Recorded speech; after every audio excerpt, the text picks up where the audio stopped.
यहाँ एक बात आपको अब अच्छे से याद रखना है कि कल की वीडियो में हम बताए थे, आज भी बता रहे कि जब दो लाइंस पैरेलल है, मुतवाजी है, क्वेश्चन में दिए हुआ है द लाइंस आर पैरेलल, याद रखिए, सबसे खास बात बोलो, if the lines are parallel, मुतवाजी है,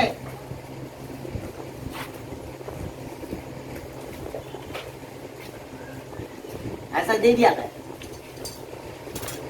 तो आपने क्या करना, अगर यहाँ पर अपन ने नाम दे दिए A B C D F G H, ऐसा नाम दे सकते ना, इस तरह से हमने नाम दिए वाले, तो आपको मैंने ये पहचानना बताया था,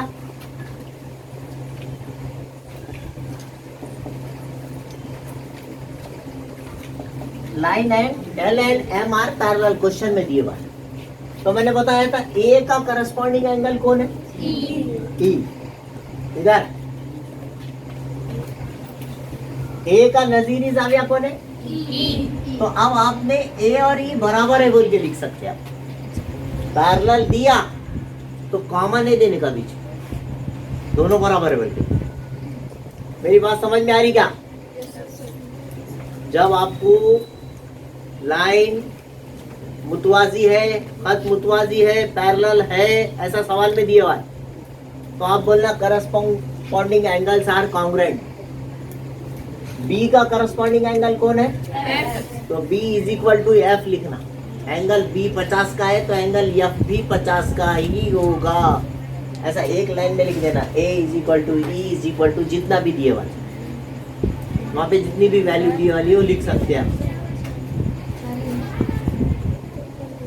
फिर जितना एंगल D है उतना ही एंगल H होगा, angle B is equal to angle F होगा, angle D is equal to angle H होगा, ठीक है, और angle C is equal to angle G होगा।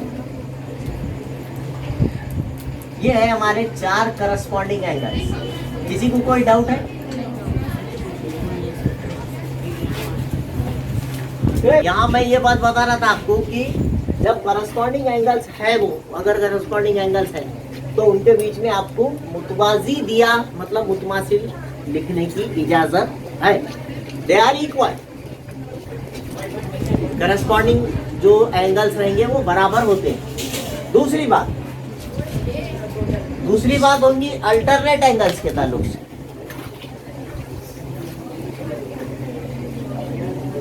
मैंने ये बताया था जेड की शक्ल के एंगल्स होते हैं, यानी डी का अल्टरनेट एंगल एफ होगा, angle D is equal to angle F, दोनों बराबर रहेंगे। इसको कौन से एंगल्स बोलते हैं?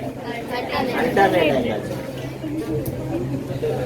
और सी का अल्टरनेट एंगल, ये जो सी है इसका ई हो, समझे?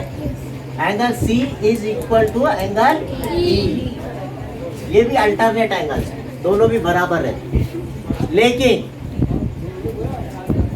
लेकिन जो है सी और एफ ये तीसरे किस्म के, एक ही तरफ से अंदर, angle C plus angle F is equal to 180, इनको बोलते हैं इंटीरियर एंगल्स, इनको बोलते हैं दाखला जावी। उर्दू में क्या बोलते हैं? इंग्लिश में इंटीरियर एंगल्स, इनको मुतबादला जावी बोलते हैं।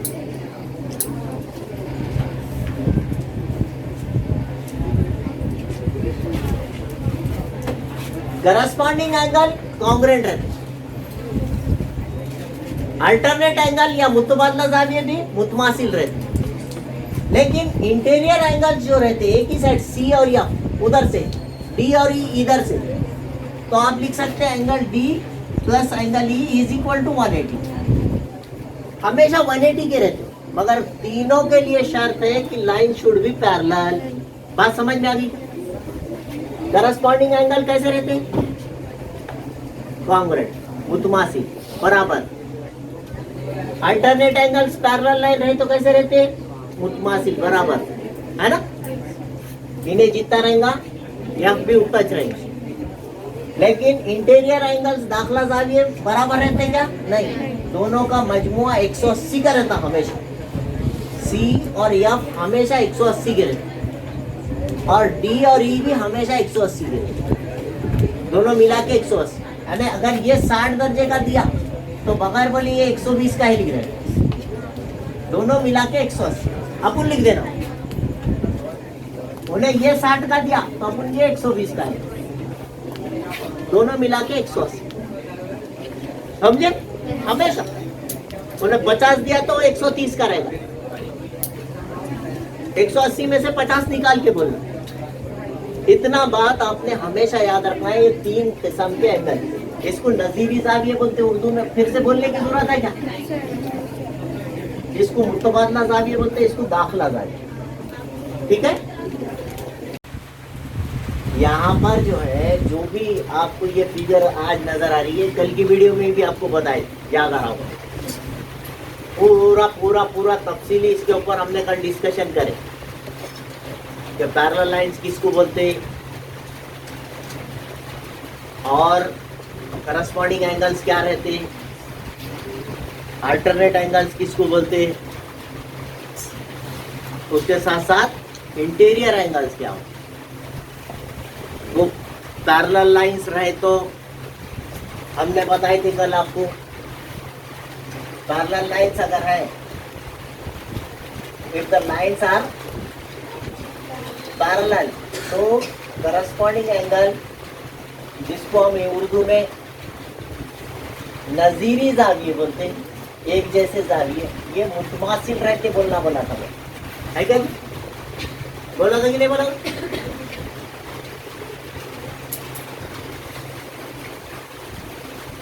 बोला होगा तो अच्छी बात है, बोला बोलो, नहीं बोला होगा तो अभी से बोल दो फिर एक बार।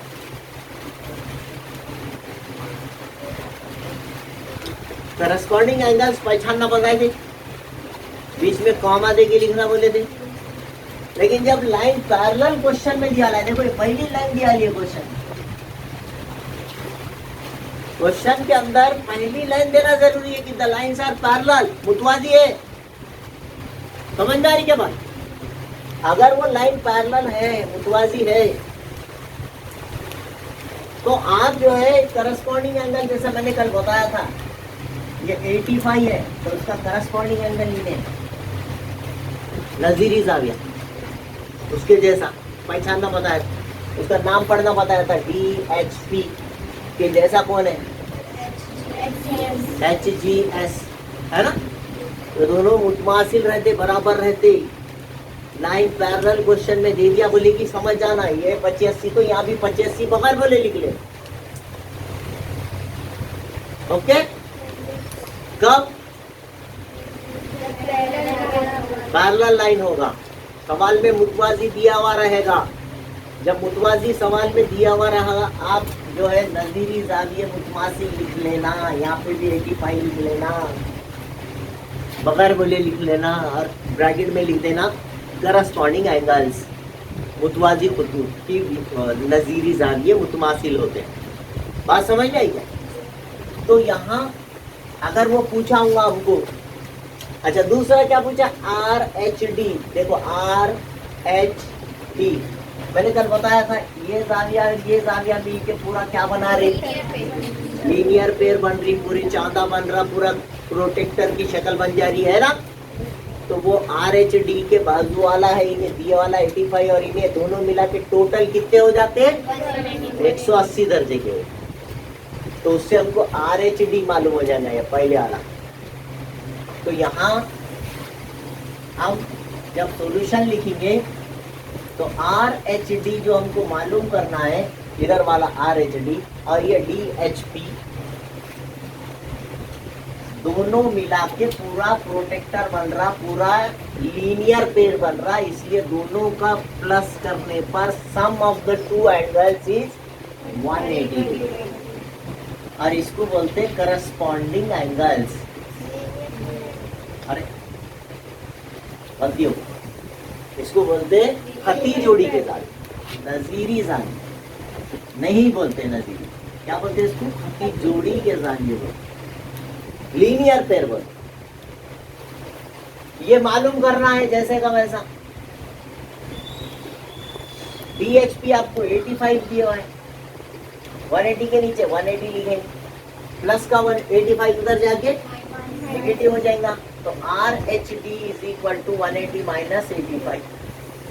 इस तरह से RH D is equal to आपको निकालना है 180 माइनस 85, 10 में से 5 गए, यहाँ बचे 17, 17 में से 8 गए, 95 ठीक है ना? मैं समझा। ये इधर 18 था तो इधर एक ले लेते ना, 10 हुए थे ना। अब ये पहला मालूम हो गया। अब उसके बाद क्या है? PHG, where is PHG? PHG। अब ये आया 95, तो ये 95 के लिए पीछे वाला कौन सा एंगल कहलाता है? वर्टिकली अपोजिट एंगल्स कहलाते। कल बताए पूरी उसकी भी तफसील बताए। मुत्तखाबला जाविये, उर्दू में मुत्तखाबला बोलते, इंग्लिश में वर्टिकली अपोजिट बोलते। जहाँ पर ऐसी एक्स की शक्ल बन जा रही, दो लाइंस एक दूसरे को इंटरसेक्ट कर रहे, ऊपर वाला एंगल जितने का रहता नीचे वाला एंगल उतना ही रहता। ऊपर वाला 95 है तो नीचे वाला भी, उसका नाम क्या है? PHG। ये मालूम करो बोला था, आ गया, उतना ही आ गया। अब लिखने का तरीका कैसा है? डायरेक्ट लिखना है, एंगल PHG मालूम करो बोला था, जो मालूम करो बोला वो पहले लिख देना, और उन्हें इक्वल टू किसके है? ये RH D के बराबर है, is equal to angle RH D is equal to 95। उन्हें 95 तो इन्हें 95, दोनों किस किस्म के जाविये हैं? Vertically opposite angles. ब्रैकेट में लिख देना, क्यों बराबर? दोनों बराबर इसलिए है, वो दोनों वर्टिकली अपोजिट है, मुत्तखाबला जाविये। थोड़ा थोड़ा लिखना समझ रहा है कि मैं क्या कैसा? एक ही लाइन में लिखना, बहुत ज्यादा बड़ा करने की जरूरत नहीं। जो दो एंगल्स बराबर रहते, दोनों एंगल जो, उसको तो ऐसे ही लिख देना बस एक लाइन। जो मालूम करो बोले वो पहले लिखो, किसके बराबर है वो बाद में लिखो, और कितना आ रहा वो तीसरा मसाली डाल के एक ही लाइन में काम कर रहा। हो गया, ये भी मालूम हो गया। अब HGS, वेयर इज HGS? ये है H, ये है G, ये S। अरे वो आ गया क्या? डबल डबल कैसा क्या हुआ? नहीं हुआ, अपन यहाँ लिख के रखे खाली, डबल डबल ले वहां मैं करो, ऐसा कैसा होगा? तो ये जो है यहाँ पर इसका करस्पॉन्डिंग एंगल है, ये ऊपर वाले का नजीरी जाविया है, ऊपर वाला DHP और नीचे वाला HGS दोनों एक दूसरे के नजीरी जाविये। ये एंगल बराबर रहते, वो भी एक ही लाइन, जो बराबर रहता है एक ही लाइन में लिख देने का। ऊपर वाला कौन? DHP और नीचे वाला कौन? HGS। HGS बराबर है DHP के, और दोनों के दोनों कितने फाइन? क्यों कितने फाइन? Corresponding angles. उर्दू में क्या लिखना? इंग्लिश में क्या लिखना? Corresponding angles. वो बोलने की जरूरत नहीं है, उतना तो समझ गया होगा मेरे हिसाब से। क्या दोनों लैंग्वेज में लिखूं? अपनी क्लास की सबसे खास बात यह है, उर्दू मीडियम का बच्चा इंग्लिश सीख जाता, इंग्लिश मीडियम का बच्चा उर्दू सीख जाता। फायदा होता कि नहीं होता? हर दो लैंग्वेज के उबूर आ जाता है इसमें, खास बात है। मगर आप शर्त है समझो, समझ के चलो, समझे तो सब कुछ है। तो ये HGS और ये दोनों करस्पॉन्डिंग एंगल्स है। मैंने यहाँ शक्ल बनाई, यहाँ 85 दिया कि अपन यहाँ 85 लिखना, दोनों बराबर है लिख देना, खत्म। ऐसा लिखना एक ही लाइन। कोई डाउट है? नहीं। चौथा MG के, वेर इज M? यहाँ है M, ये G, ये K, ये इन्हें मालूम होगा आपने। MG के बोले तो इन्हें, ये दोनों किस किस्म के एंगल्स? फिर एक के पीछे फिर मुत्तकाबला जाविया कहलाएंगे। तो लिख दो फिर एम जी के, ये तीसरा था, अब ये चौथा, M G K is equal to H G S is equal to how much, और ब्रैकेट में क्या लिखो, मुत्तकाबला जाविया। उर्दू में क्या बोलते हैं उसको, इंग्लिश में ऐसा बस लिख दे, एक एक लाइन में। जो मसाली है उसको तो एक ही लाइन में देखो, 3 जोड़ियां अपन ने कोई इक्वल थी, इसको थोड़ा मालूम करना पड़ा, 180 में से निकालना पड़ा।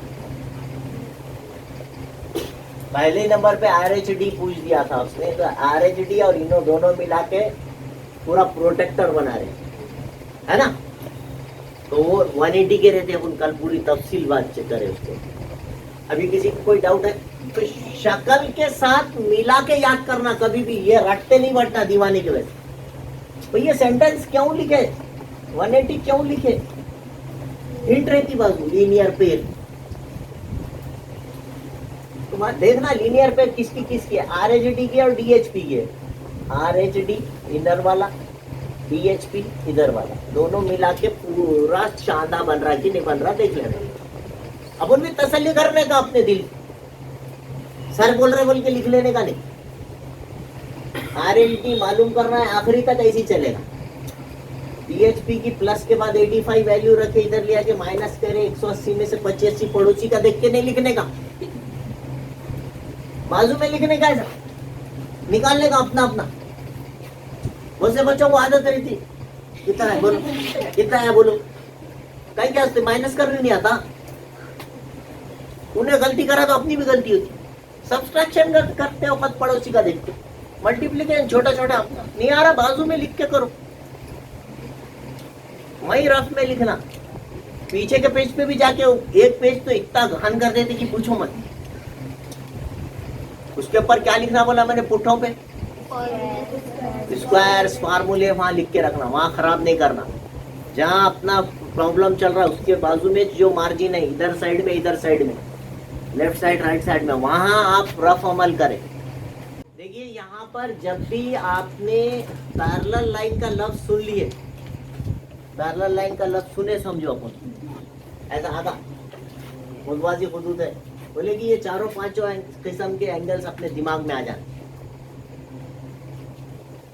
वहां पर पैरेलल लाइन दिया कि वर्टिकली अपोजिट बनना ही बनना है, उसको तो पैरेलल की भी जरूरत नहीं है। वर्टिकली अपोजिट एंगल्स मुत्तकाबला ज़ाविया जिसको बोलते बनना ही बनना है। एक ट्रांसवर्सल है, उनको एक काटने वाला खते तखाते है, उर्दू में इसको खते तखाते। ये दोनों पैरेलल दिया सवाल में, खड़े लाइन पैरेलल दिया, तो उसको काट के जाने वाली लाइन L जो है उसकी ट्रांसवर्सल है, उसकी खते तखाते है, उसको काटने वाला। तो ये लाइन और ये लाइन पैरेलल नहीं है, ये पहले ध्यान में रखें। जो लाइंस पैरेलल है, जो मुतवाजी है, उसी के नजीरी ज़ाविये मुतमासिल रहेंगे। पैरेलल लाइन हो तो खुतूत कैसे हो, तो मुतवाजी हो तो ही सबसे बड़ा जुमला यही है, if the lines are parallel, मुतवाजी है, तो इन नजीरी ज़ाविये मुतमासिल रहते, करस्पॉन्डिंग एंगल्स आर कॉन्ग्रुएंट, तो ही मुतबादला ज़ाविये मुतमासिल रहते। किसके, मुतवाजी खुतूत। ये हमेशा याद रखना। वो ना बोल के क्या किया यहाँ पे, 2 लाइन पैरेलल नहीं है दिया, 2 लाइन पैरेलल है बोल के दिया, तो आपको वो समझना है। यहाँ पे जो लाइन पैरेलल है उसी के जरिए नजीरी ज़ाविये मुतमासिल होंगे, उसी के जरिए मुतबादला ज़ाविये जेड की शक्ल मुतमासिल होंगी। समझ में आई बात, उसी के दाखिला ज़ाविये मुतमीम हो, ये हमेशा याद रखें। तो अब ये 2 लाइन पैरेलल है, अगर नहीं समझ रहा तो आपकी कॉपी को आप ऐसा फिरा लो, समझे। और ये लकीर के नीचे आएगा, अब आपने कॉपी ऐसा फिरा लिए तो ये लकीर के नीचे है, तो ये लकीर के नीचे उसका करस्पॉन्डिंग आएगा नजीरी ज़ाविया। यहाँ 110 है तो यहाँ 110, समझे क्या। ये लकीर के नीचे, तो यहाँ लकीर के नीचे कौन है? तो डी कितने का होगा? अच्छा, इनो और इनो मिलके क्या बना रहे? समझ में आ रहा है? कौन कौन? ए और 110, ए प्लस 110, समझो इसका नाम कुछ तो भी रख दिया आपने, कुछ तो भी नाम रख दे सकते ना, एम रख दिए समझा, कुछ तो भी तीसरा नाम रख देना, जो वानी एक्स रख दी, तो ए प्लस एक्स जो है 180 का होगा, because it is linear pair, protractor पूरा हो। मेरी बात समझ रही कि नहीं समझ? तो हम यहाँ पर अगर समझो थोड़ी देर के लिए नाम ले लिए एक्स, तो हम बोल सकते A plus X is equal to, और कॉस में लिखेंगे खती जोड़ी, लीनियर पेयर, इंग्लिश में बोलेंगे, समझ आएगा? फिर x के नीचे 110 रख देंगे, x की value already given in the problem, कितना? ये मालूम करना है, ये 110 है, 180 हो गया, 110 प्लस का उधर जाके so a is equal to 180 minus 110, a is equal to 70। समझ में आ गया? क्या मुश्किल है? अच्छा, उसी तरह से x और d दोनों किस किस्म के जाविये हैं? यहाँ x है या d है, इसको कौन से एंगल्स बोलते हैं? नजीरी जाविये, बराबर है, लाइन पैरेलल दिए वाले हैं, इस वास्ते x और d दोनों बराबर होंगे, मुतमासिल होंगे, लकीर के ऊपर ऊपर के उनको करस्पॉन्डिंग, लकीर के नीचे नीचे के एक ही साइड, है ना? ये ध्यान में रखो। तो यहाँ x है, उसके जैसा यहाँ कौन है? तो x के बराबर कौन है? कितना होगा जी बेटे? वजह क्या लिखेंगे यहाँ? ये किसी को नहीं समझ रहा होगा तो पूछो।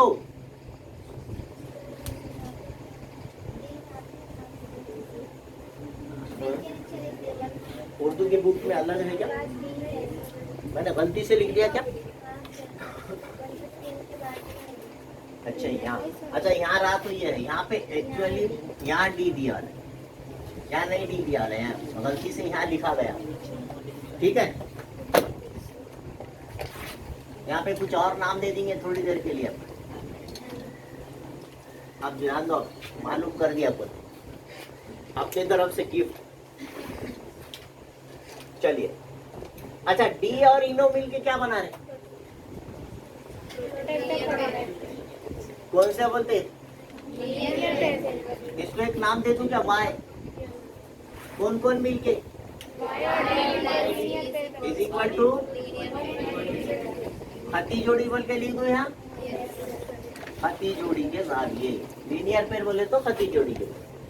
वाई के नीचे लिखेंगे 100, अपन ने फर्ज करे ना उसका नाम, डी की कीमत मालूम करना है, 180 के नीचे, तो इस तरह से 180 माइनस ये 115 इधर आके माइनस लिखे, एक के नीचे एक लिखे, बगैर किसी की परेशानी के। नहीं आ रहा तो लिखना, लिख के करने की आदत डालो, बाजू वाले का देखो मत। 10 में से 5 गए, 7 में से 1 गया, 1 में से 1 गया, तो ये कितना बचा? 60। ठीक है, दे दिया। अच्छा बी बचा, बी अभी यहाँ पे अपने काम का है, ये पैरेलल लाइन है। अच्छा यहाँ पर एम आगा, इत्तेफाक से एम आगा, और बी इत्तेफाक से आगा, वो गलती से आगा हो। अच्छा ये दोनों मिलके क्या बना रहे? फिर लिख दो, वही तरीके से मालूम कर लो उसको भी, चलो अच्छा हो जाएगा। कौन कौन? M plus B is equal to, क्या वजह है? लीनियर पे। एम की कीमत कितनी है ये हमारे पास, बी आपको मालूम करना, इज इक्वल टू, बी को रोक लो, 180 के पास गया, कितना बचा? अब एक आखिरी बच गया सी। अच्छा ये लकीर के ऊपर और इधर लकीर के ऊपर कौन से एंगल कहलाता? फिर नजीरी जाविया है ना? कौन कौन? लिख दो यहाँ पर, y angle y is equal to angle c is equal to y कितने का?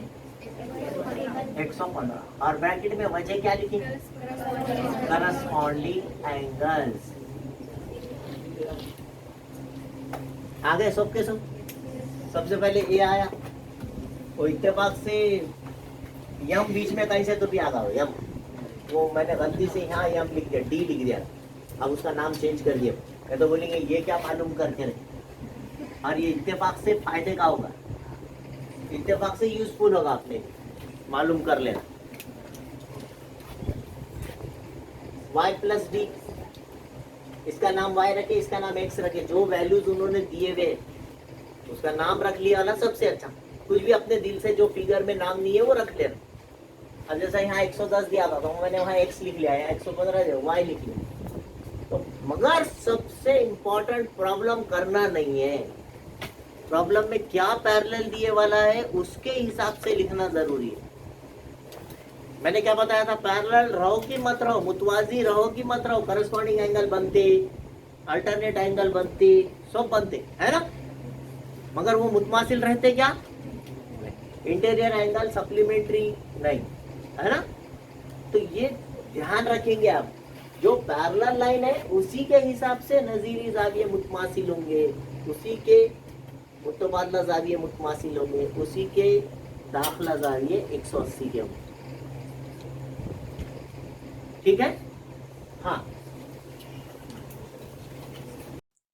अगर अभी तक आपने मेरे चैनल को सब्सक्राइब नहीं किया है तो please like, share and subscribe my channel. Thank you.